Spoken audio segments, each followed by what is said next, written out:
Il est au-delà de 22 h hier soir, place Roi-Baudouin, à l'ombre du marronnier séculaire jouxtant l'église du village. Le 603e Codia vit son apothéose.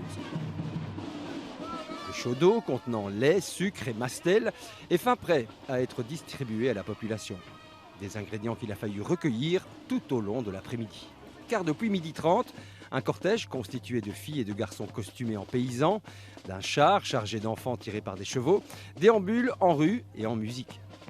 Quelques heures plus tard, une dernière halte s'impose, sans aucun doute la plus importante. Ici, ils sont en train de récupérer le lait, et puis on va monter au marronnier, et ils vont récupérer les ingrédients, faire chauffer le lait, faire la mixture magique, propre au Codia, et puis on goûtera. Le secret, vous ne voulez toujours pas le donner, on ne le sait pas. Je crois que même le bourgmestre n'est pas autorisé à avoir le secret. Si, d'après la légende, l'origine de la fête remonte au XVe siècle, le Codia a encore de beaux jours devant lui.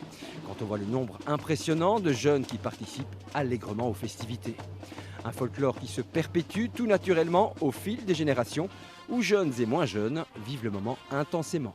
Je fais partie du comité des paysannes et pour moi c'est très important que les jeunes puissent être motivés à le faire parce que sinon, voilà, ça se perd et ça va se terminer. Donc voilà, c'est vraiment très important pour moi. Il n'y a pas que des jeunes de Boden, je crois savoir, non? J'ai tous mes amis qui viennent de Leval, de Houdin, de Morlanoué.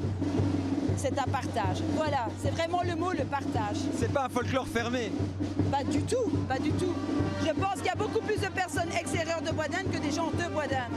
Porté à bout de bras depuis de nombreuses années par Pascal Oyo, l'ancien mailleur aujourd'hui disparu, le Codia 2019 avec une saveur toute particulière pour Bruno Pozzoli, qui a vécu les célébrations pour la première fois en tant que bourgmestre. C'est la liesse populaire, on est déjà habitué depuis de nombreuses années, mais enfin, ça a une saveur particulière et aussi un souvenir particulier aussi par rapport à mon prédécesseur, donc c'est un peu un sentiment ambivalent. Le 603e Codia a vécu, en attendant la suite.